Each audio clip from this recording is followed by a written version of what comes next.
अस्सलाम वालेकुम दोस्तों, आज की इस वीडियो में हम जानेंगे active voice and passive voice क्या होते हैं।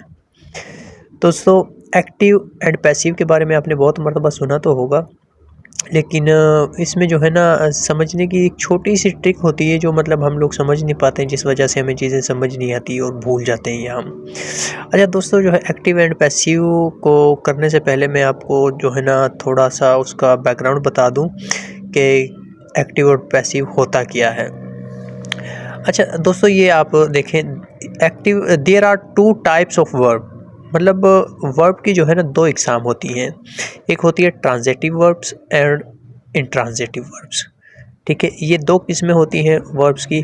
अच्छा, ट्रांजिटिव वर्ब्स कहते हैं which are incomplete and need an object, मतलब जो मुकम्मल ना हो और उनको एक ऑब्जेक्ट की ज़रूरत हो।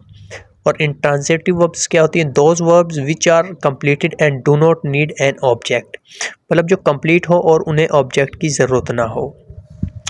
So verbs which are incomplete have always an additional answer and need an object can be changed into passive, while intransitive verbs have not an additional answer by asking a question and they can never change into passive often asked question। मतलब जो incomplete verb है उसका passive बन जाएगा और जो intransitive जो verb है उसका पैसिव नहीं बनेगा। चले आगे चलते हैं हम। इधर देखें, how can we know that this sentence can be changed into passive और नॉट, कि मतलब हमें कैसे पता चलेगा कि सेंटेंस जो है पैसिव में चेंज हो जाएगा या नहीं होगा। अच्छा ये देखें, by asking A question with words what and who, मतलब इन दो अल्फाज के साथ हमने क्वेश्चन करना है। अगर तो उसका एडिशनल आंसर रिक्वायर हो तो उसका पैसिव होगा, और अगर एडिशनल आंसर रिक्वायर ना हो तो उसका पैसिव नहीं होगा। If additional answer is required, then it can be changed into passive, otherwise it can never be changed into passive। ठीक है। अच्छा, अब देखें एक्टिव क्या है और पैसिव क्या है।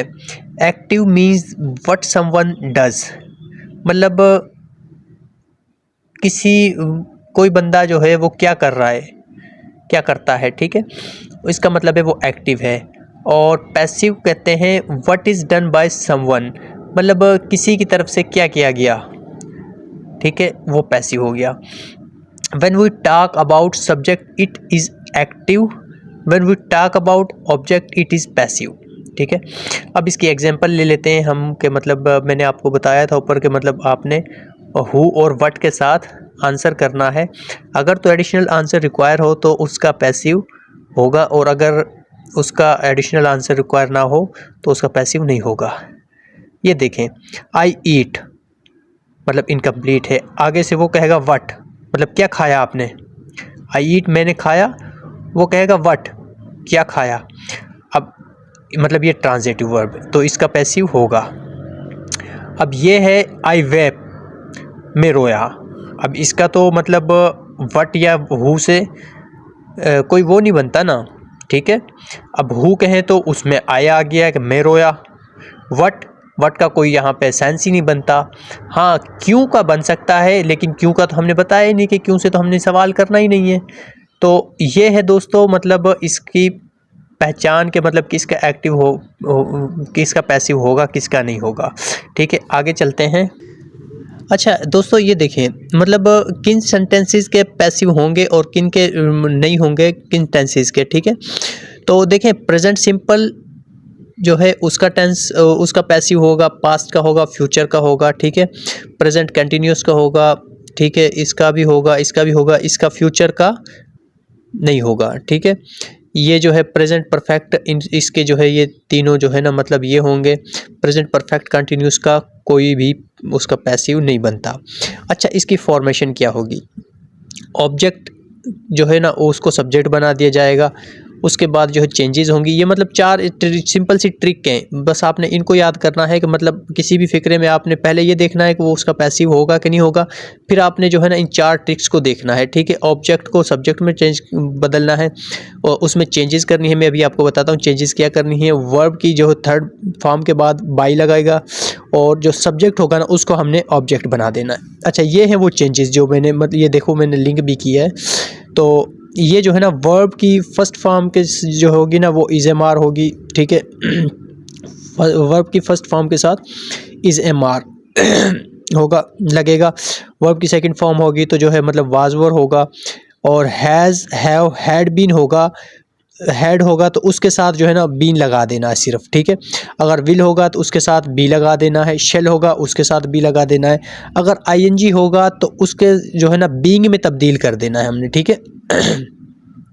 अच्छा, अगर फिक्रे में इज एम आर हो या वाज वर हो तो वो चेंज नहीं होंगे।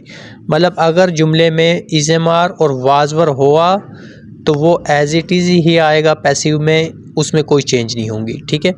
अच्छा, आगे चलते हैं हम पैसिव इन मॉडल वर्ब्स। अच्छा, पैसिव जो है ना मॉडल वर्ब्स जो हैं हमारे, ये कैन कुड में माइट वगैरह, इनमें पैसिव कैसे होगा। अच्छा, इनमें जहाँ पे कुड लगेगा ना, ठीक है, मतलब उसके फ़ौरन बाद हमने बी लगा देना है। और जो है ये तो आप सिंपल सी याद रखें ना, इसमें वर्ब की हर जो है जो फॉर्म है ना वो थर्ड ही इस्तेमाल होगी। इसमें जो है सेकंड फर्स्ट वाला चक्कर ही नहीं है, कॉन्सेप्ट ही नहीं है इसमें। ये इसकी मैंने फॉर्मेशन लिखी है नीचे, object plus modal verb plus be plus third form plus जो है ना उसकी एक्सटेंशन, मतलब जो बाकी फिक्रा होता है। Example, this project can be completed within 3 months, ठीक है।